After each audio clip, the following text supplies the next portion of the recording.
Hello there. 1 Corinthians 15:17 says that if Christ isn't risen, then your faith is futile or is in vain, which means that the resurrection of Christ, the bodily resurrection of Christ, is essential to Christian faith. If it didn't happen, there's no reason to be a Christian. So did it happen? And do we have good reason to think it did? Is it just an act of faith, or is it faith and reason? Does reason lean in the direction of a bodily resurrection? Is this a reasonable thing to believe? So let's look at some of the proofs. What's our empirical evidence? What's our historical evidence for the resurrection of Christ? A few caveats now. Generally, historiography looks at what's probably most statistically probable. If something has a precedent, then, or there's certain patterns, but by definition, the resurrection is something that has never happened before. There is no precedent for it, and so there's no good statistics for whether or not it was probable. So unless we have a real strict, almost dogmatic materialism that says this does not happen, it's beyond the laws of physics, and we look for a certain kind of historical probability, then if we're dogmatic about that, then we might say we just can't believe in a resurrection. Even if it happens, unless it happens directly to us and I see it directly, I just probably won't believe it. That might not be the best route to go. Because if a resurrection does happen and it's in history and you're not living at that time in history, then how else will you know about it unless it's relayed to you through some sort of institutional mediation or some sort of historical record, like the Bible and the belief of the church. So and then there's other signs as well, incorrupt saints, levitating saints, any kind of participation in resurrection, Jesus' appearances, and so on. So let's look at some of the evidence that might lean us in the direction of making the act of faith in the mystery of Christ being resurrected. One. First real major historical evidence, the first kerygma that we have, the good news, relays to us the belief in the resurrection. It comes around 50 AD, which is very soon after the resurrection. Really, in terms of history, if it was a myth, it takes some time to build up a myth. This is from St. Paul, 1 Corinthians 15. He speaks of having received it being a tradition handed on to him, which is kind of a technical term. This tradition is handed on as it is. It's not simply like a relay of phone, the phone game, right? Where the message gets lost in translation. Not so. This is a very institutional kind of handing on. It's very authoritative and formal, and so it's not likely to be lost. If I was to start saying the Lord's Prayer, you'd know the rest of it pretty well, because it's a tradition that has been held on to in a very formal way with authorities to kind of hone in to say, yes, this way, not that way. But from 1 Corinthians 15, we get that he died and rose on the third day, that he appeared to Peter and the 12, that he appeared to 500 others that also witnessed to it. And this is to Paul, who Paul had persecuted Christians before, right? He's the one who gave the nod and the okay to the first Christian martyrdom, that St. Stephen was stoned to death for being a Christian. And Paul is one who, as a Pharisee, stands by and says, yes, this is a good thing. Paul had this experience of Jesus coming to him, appearing to him on his way to Damascus, and had this extreme conversion. And then he's the one who's first relaying to us, historically, the belief in the resurrection in this way. And so that's remarkable, too, because either he's lost his mind, or he's a liar, or he's onto something, right? Now, the Gospels, too, witness to this, right? It's a little bit later that when they're written, but they give us multiple attestation of Jesus showing up in specific historical times to specific historical people. We have it in Matthew that he appeared to the women in Galilee and to the 12, that in Jerusalem and in Galilee. We see Jesus in Jerusalem and Galilee.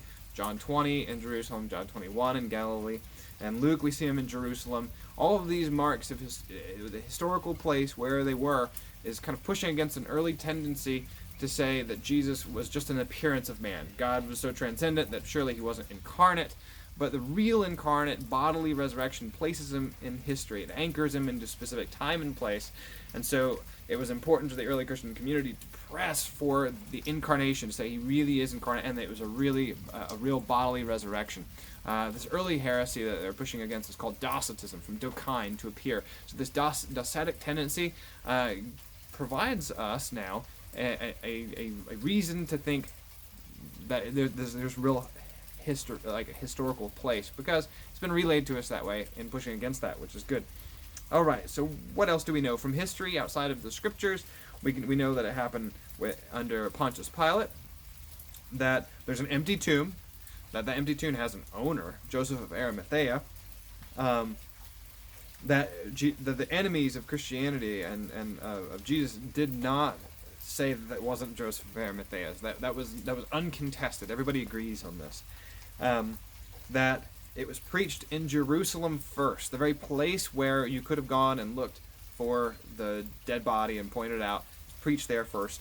That the faith is witnessed to via martyrdom of people who had prior ran away, right? All of those who ran away, the 11, except for Judas, the other 10, they all died martyrdom. John is the only one who didn't die of martyrdom. He's the only one who actually stayed with Jesus at the cross, right? And then within 4 centuries, belief spread in an atmosphere of anticorporeality. So the larger intellectual context in which belief in the bodily resurrection came about was one where generally people didn't like the idea of bodies. They thought that was something lesser, that spiritual things were the more important, and that even the body could be bad or a source of evil. So you have the Gnostics and you have Neoplatonists who want to escape the body or get away from matter. Here you have Christianity going against that and saying that God, the transcendent, the highest good, has taken on human form in a material way, contra the Docetists, contra Gnostics, contra any kind of Neoplatonist tendency, and that he was resurrected, that ultimately things were accomplished through a bodily resurrection. That's something to look forward to. That's remarkable. It was fostered in that atmosphere. So the theories that would try to explain away some of the data, one of a resurrection, that he was really bodily resurrected. One is that it would be fraud. This is the one that the Bible talks about that had been carried on, that it was fraud. Another kind of form of this might be that he was resuscitated rather than resurrected, that it wasn't a glorified body, that maybe he was simply he kind of came back alive. They didn't kill him well enough, and so he got out of the tomb, and maybe he died somewhere else, and the disciples just took that as something miraculous. Problems with this theory. One, the efficiency of Roman torture. Romans were really good at torturing and killing, so not likely that he would have been getting up. If you look at some of the analyses of the medical community when it comes to looking at Jesus' death, it's actually kind of remarkable that he lived till 3 p.m. He probably could have died much earlier than that just from the scourging alone. Not likely that he was resuscitated. Fraud would imply that the disciples were lying. That they even were lying to the point of martyrdom for the sake of their lie. That doesn't seem to rest well, especially with St. Paul. Paul is another issue. Why would these people who once ran away or persecuted Christians have this metanoia, this conversion, and then go to the point of dying for this truth if it was a fraud and they knew that it was a fraud? That's a major problem. Another one is the witness of the women. Women were not at that time. You didn't necessarily want to say that it was a woman who was giving testimony of having seen Christ first. This is called the criteria of embarrassment. This would have been a kind of an embarrassing thing. And if you were making it up, that's not what you'd put in there. In fact, because this is something that might have been embarrassing, like they ran away, that he showed up to women first and not to the men, the fact that that's relayed to us actually gives credence to the testimony. It says it's more than likely really historically true that they wouldn't wanted to say this. They would not have made this their lie. Another one is that it just evolved as a myth. Already, 50 AD was the first kerygma, and there was already something being handed on. It was something that was already a story, well established and formed. It didn't evolve like a lot of other kind of myths, and it's non-mythical. It actually has historical places and times and people, and you could actually have gone and talk to those people. It says, I know these people, you know these people, they saw it. And so that doesn't relay the same kind of mythological kind of gestation of something. Lastly, with this myth piece, if it was just something that would have formed up within the faith of a small budding community, not likely that it would have been witnessed to by somebody like Paul, who was persecuting that community. Maybe it was a hallucination. This is another one, right? It was just a psychological oops. They were really sad, all his disciples, and so they hallucinated. They really believed it. They were willing to go to martyrdom for it. The major problem here, conversion of Paul again. That doesn't make sense of Paul's conversion. The transformation of the disciples, that it wasn't just an hallucination, but that they actually became bold. They weren't just sad and hallucinating. They became bold and powerful. Even miracles are happening around them, which is remarkable. But also, and I think this was the key, there's an empty tomb. If it was just a hallucination, you could have said, no, look, here's the body. The empty tomb is a real historical issue. It's in Jerusalem. It's being preached in Jerusalem first. So why wouldn't you just go and say, guys, these disciples, they've lost their mind. We know who Joseph of Arimathea is. We know where the tomb was. He got permission from Pilate. The Romans know. The Jews know. These new disciples, they know. Everybody knows where this where the tomb is. Did they move his body? Then it's a lie. They're not hallucinating. If the body isn't there, then maybe it's not a hallucination. What about the wrong tomb theory? This was kind of a funny one in a way to me, because it would mean that they got the wrong tomb. Everybody messed it up. We put them in in a different tomb, and now we don't know where the body is. We just lost it. That doesn't seem to make sense, because again, it's Joseph of Arimathea. We knew who it was. It was really close to actually where Jesus had been crucified. You wouldn't have lost track of it. You would really have to question whether or not the disciples, like Mary and John, were really and Joseph of Arimathea. It seems to me, and it seems to most, that they would have been tracking pretty well where this would have gone. Also, the Romans would have been tracking this well, because they didn't want an uprising.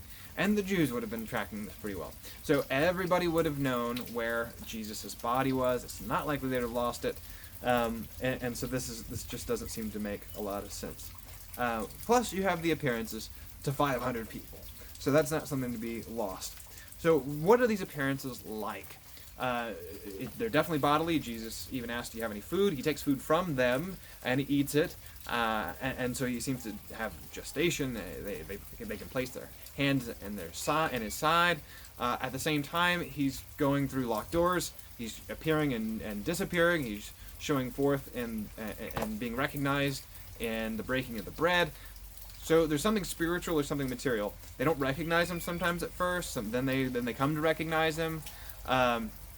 These are all remarkable things. This means that it's not simply a normal kind of, oh, this is just you. It's a kind of vision, but it's more than a vision, because visions are just that. They're just in our minds, but they can actually reach out and touch. And he says, I'm not a ghost to them, right? So it's something maybe analogous to the sacraments, where it's there, and there's a sign, and there's reason to believe, but ultimately it takes an act of faith to get to the core, to really recognize Jesus there, and so you need the oculata fide, the eyes of faith, and so in a similar way, Jesus' appearances to the disciples and to the 500 and to the women is similar to his appearance to us. He comes and he goes every Mass, and he comes and he goes amidst the community, and we have to have eyes to see it. And so Jesus, resurrected and risen, is still showing up to us in another format. Something to be said there for saying it's more than history, but it's in history. And so at that, I hope that you have some reasoning to think in terms of there's a real bodily resurrection and there's some historical evidence, and it goes beyond history, and it goes beyond both history in the sense of it goes beyond time, and it also goes beyond the study of history. And so we have good reason to make an act of faith, and to go beyond sheer reason. Reason has brought us to that precipice. Now we can make the leap, and we can be an Easter people who believe in the resurrection, that our Christianity is not in vain. Happy Easter.